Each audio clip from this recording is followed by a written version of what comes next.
বাবার আগে ছেলের জন্ম হয়েছে। অর্থাৎ গ্রামীণ ব্যাংক ইউনুসকে জন্ম দিয়েছে। ইউনুস সাহেব কিছু না। গ্রামীণ ব্যাংকের পক্ষে তার লয়ার আজকে এই প্রথম এই সুপ্রিম কোর্টে দাঁড়িয়ে একটি বক্তব্য দিলেন। বক্তব্যের বিষয়টি আমি যা দেখলাম, তিনি বললেন বাবার আগে ছেলের জন্ম হয়েছে। অর্থাৎ গ্রামীণ ব্যাংক ইউনুসকে জন্ম দিয়েছে। ইউনুস সাহেব কিছু না।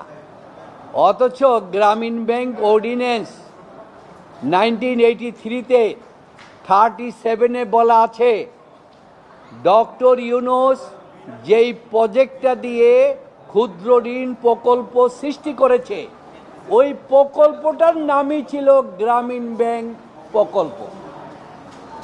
তাই তিনি সরকারের কাছে আবেদন করলেন এইটাকে একটা স্থায়ী রূপ দেওয়ার জন্য, এটাকে একটা ব্যাংকে পরিণত করেন।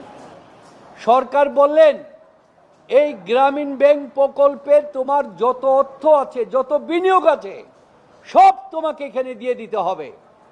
37 সাবসেকশন 1-এ বলা আছে তার সমস্ত সম্পদ, ক্যাপিটাল, সব কিছু ইউনুস সাহেব গ্রামীণ ব্যাংককে দিয়ে দিলেন। এবং সেখানে এক্সপ্লেনেশন বলা আছে, গ্রামীণ ব্যাংক এই যে প্রজেক্ট মিনস ডক্টর ইউনুসের নেতৃত্বে চট্টগ্রাম বিশ্ববিদ্যালয় থেকে যে প্রোগ্রাম করা হয়েছে 1976 সালে, এবং বলেছে জুবরা গ্রামে যেটা করা হচ্ছে সেটা ব্যাখ্যাও দিয়েছে অর্ডিন্যান্স। অর্থাৎ কোনো যেন জালিয়াতি কোনো কিছু করতে না পারে, অর্ডিন্যান্স সেটা গ্রহণ বলে দিয়েছে।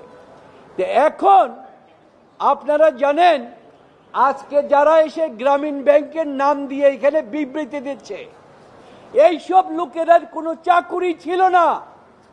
গ্রামীণ ব্যাংক প্রতিষ্ঠা করে ডক্টর ইউনুস বললেন শুধু MA পাসের সার্টিফিকেট থাকলে চলবে, তোমাদের গ্রামে যেতে হবে, গ্রামে গিয়ে কাজ করতে হবে। তাদের চাকরি দিয়েছে।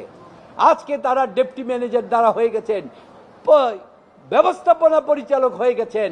ভাত খাবার টাকা ছিল না, চাকরি ছিল না। আজকে তারা বলেন ডক্টর ইউনুসের বদনাম, এবং বলতে গিয়ে বলেন যে বাবার আগেই নাকি তার জন্ম হয়েছে। এই এক অদ্ভুত কথা বললেন। আমাদের সম্পূর্ণ অভিযোগের জবাবটা হচ্ছে, একটা বিশেষ গোষ্ঠী বাংলাদেশের, বিশেষ করে আমাদের সরকারের উপরে ভর করেছে, তার সাথে আন্তর্জাতিকভাবেও একটা গোষ্ঠী জড়িত আছে।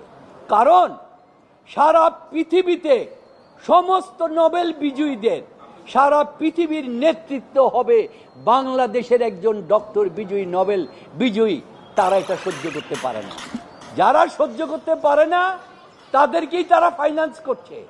আপনারা জানেন জুবরাতে গিয়া বিভিন্ন জায়গায় বিভিন্ন অনেক প্রতিষ্ঠান আছে, গিয়ে সেখানে ফিল্ম করতেছে, এই করতেছে। এত গায়ে পড়ে লাগলেন কেন একজন ডক্টর ইউনুসের ব্যক্তির বিরুদ্ধে? আজকে গ্রামীণ ব্যাংকের কেন আপনারা জানেন, গ্রামীণ ব্যাংক বলতেছে যে ইউনুস সাহেবের বিভিন্ন প্রতিষ্ঠানে চেয়ারম্যান এবং ডাইরেক্টর নিয়োগ করার জন্য গ্রামীণ ব্যাংক থেকে তিনি দিয়েছেন। কেন দিয়েছেন? উনি বলছেন আমার জন্ম গ্রামীণ ব্যাংকের জন্য, গ্রামীণ ব্যাংকের পরিবারের উন্নয়নের জন্য, তাই তাদের রিপ্রেজেন্টেশন থাকতে হবে। এবং তিনি বলেছেন যে আপনারা গ্রামীণ কল্যাণের কথা শুনেছেন, যে বিদেশিরা যে fund, social business development fund, bond যে টাকা দিয়েছে, তারা বলছে 2% আলাদা করো।